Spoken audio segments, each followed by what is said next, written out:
What is hands off? What is this hands off protest? The nationwide hands off protest planned for April 5th. That's tomorrow.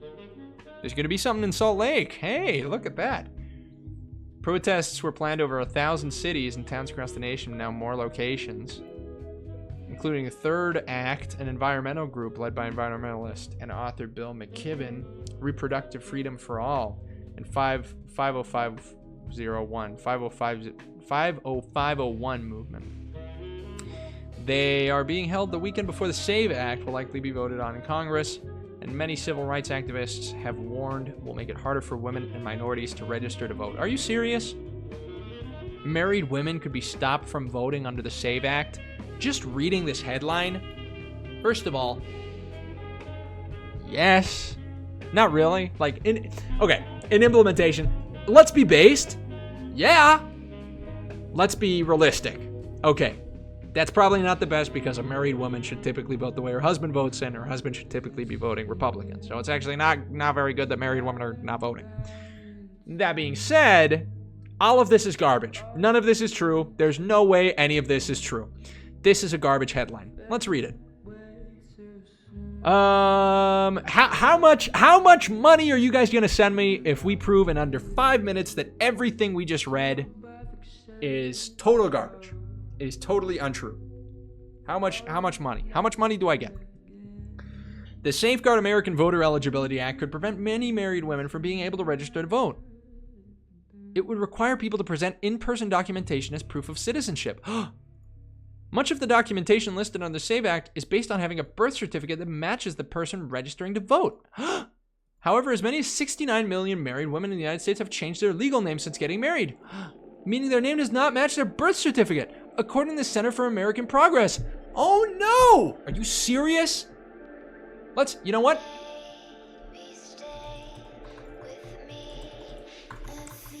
Will they still accept my birth certificate? Or no, what is it? My driver's license?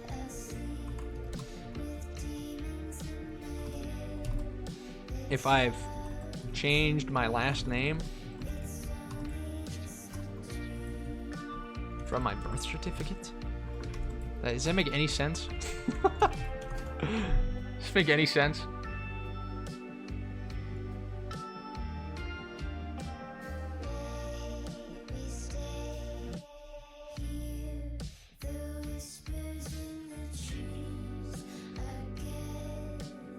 Yeah, I think most of the time you just have to update that your name has been changed. I mean, what is the documentation? What's the documentation that it gives?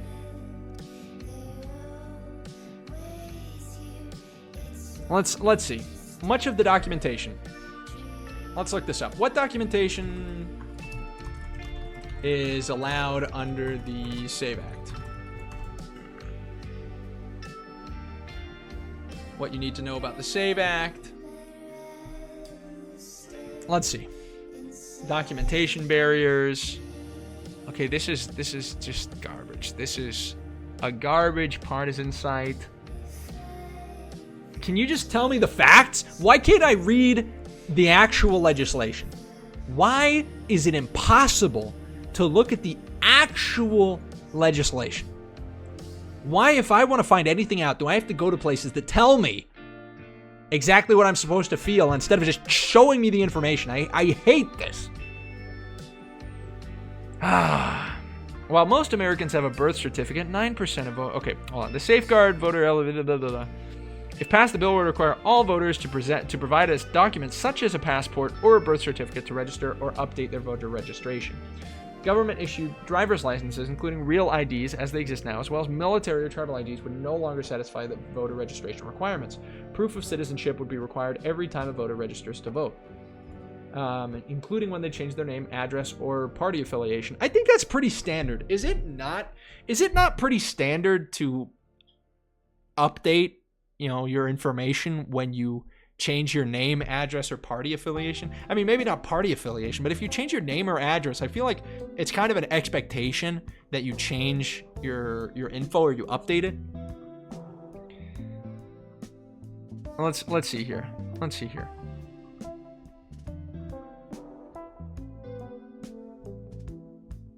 Federal law already clearly. Okay, this is just goofy. Let's look this up over here. I gotta throw this up for you guys. The SAVE Act would disenfranchise millions of citizens. Oh no! This is wild, dude. Would require all Americans to prove their citizenship status by presenting documentation in person when registering to vote or updating their voter registration information. Specifically, legislation would require the vast majority of Americans to rely on passport or birth certificate to prove their citizenship. While this may sound easy for many Americans, the reality is that 140 million Americans do not possess a passport. As many as 69 million women who have taken their spouse's name do not have a birth certificate matching their legal name. I think that is, especially if it's in person, I think that is totally easy to prove.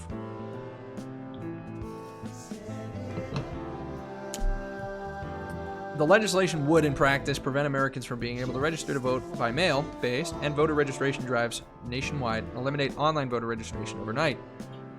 Americans would need to appear in person with original documentation to even simply update their voter registration information for a change of address or change in party affiliation.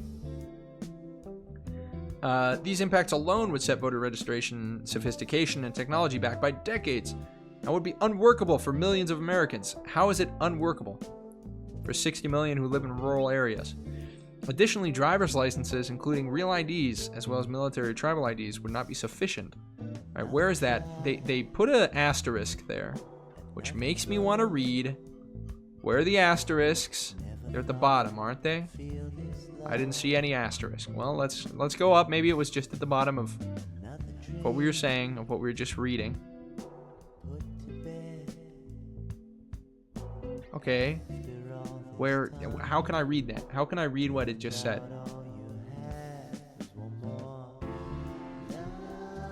And then it says, federal law already clearly states that it is illegal for non-U.S. citizens to register to vote or cast a ballot in federal elections. It is an existing crime that is punishable for up to 5 years in prison. You're telling me it's illegal? I had no idea. Commit crime was illegal the whole time?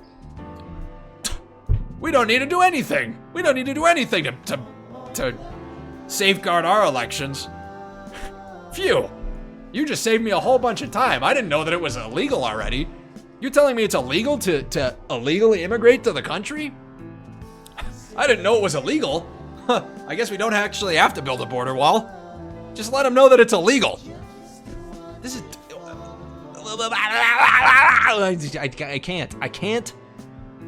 I can't engage with this kind of content. I can't do it. I'm unable to. Half of Americans do not have a valid passport. That's wild. That is wild. All right, now what's this whole deal?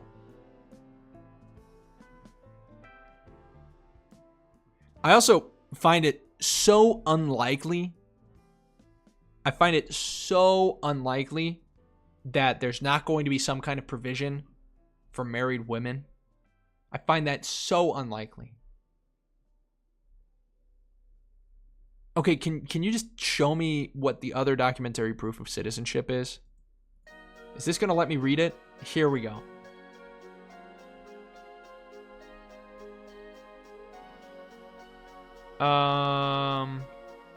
Hey, Senator Mike Lee. No way.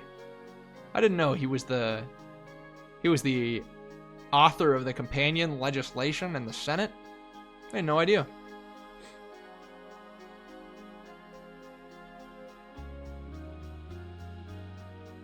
Very epic stuff. It doesn't say anything about married people. So does this not take us to the legislation either? This is just a press release? I mean, how difficult is it? Like, they link the Safeguard American Voter Eligibility Act, but they only take us to the senator's, like, page of a press release? Okay, here we go. Why not just link this? Can't they link it as a PDF? I don't know. Maybe not. Who knows?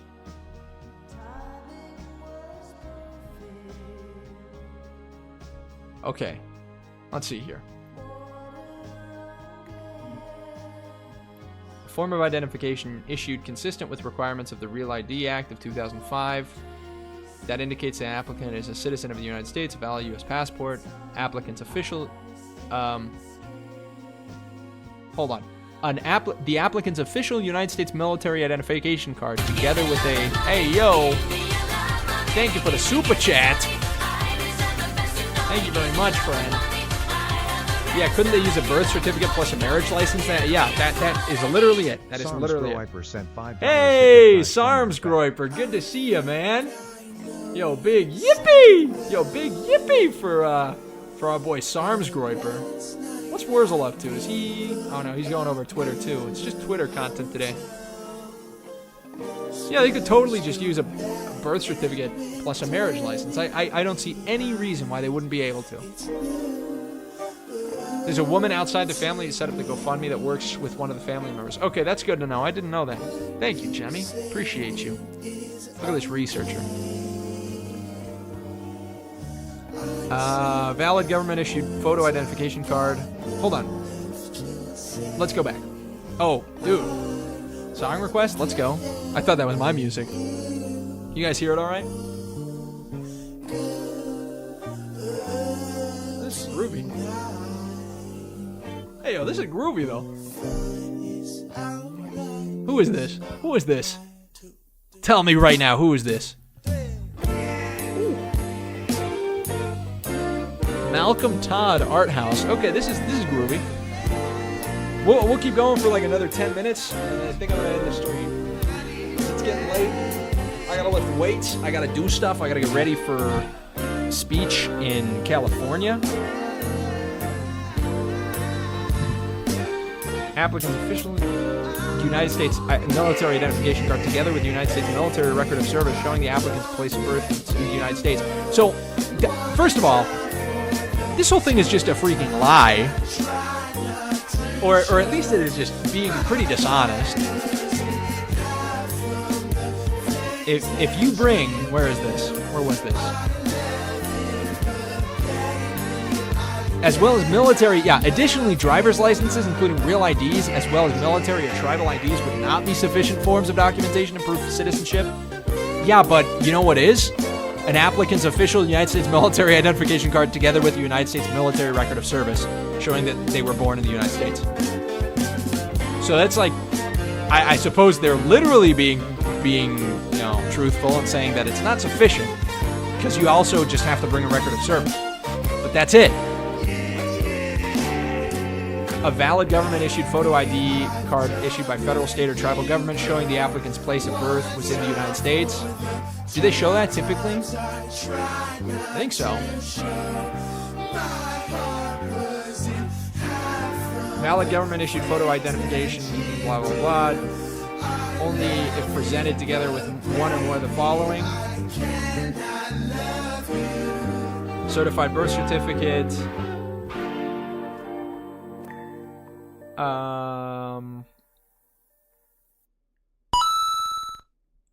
Yo, Keds_dead just followed on. Hey, yo, thank you for the follow, friend. Appreciate you big time.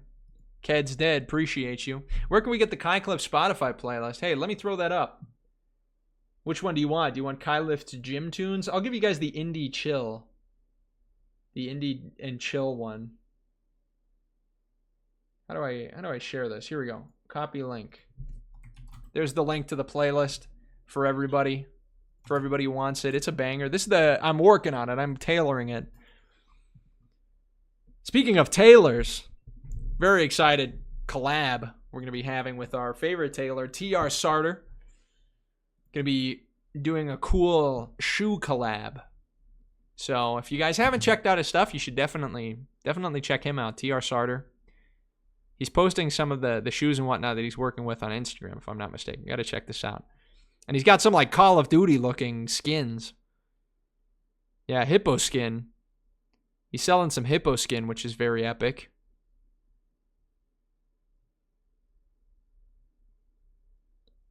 So definitely check that out. Definitely follow him on Instagram if you're into shoes. I'm getting a sick pair. and I will be showing them off soon.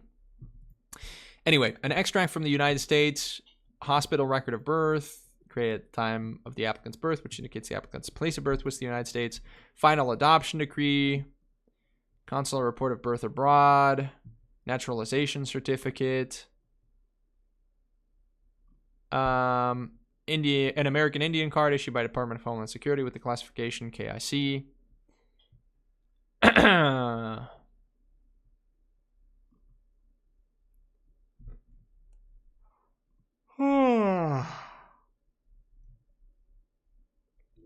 In subsection, striking each state motor vehicle driver's license application, inserting subject to the requirements under section 8J of the state motor vehicle driver's license application.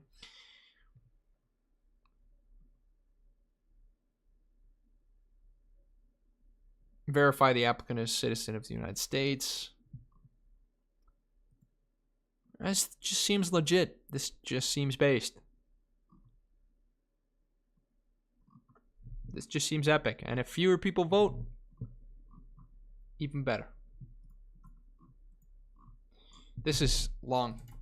Anyway. But yeah, so little goofy and silly. And it's like I said.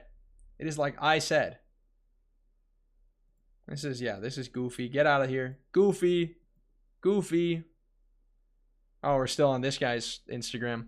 Anyway, it's like I said, silly stuff.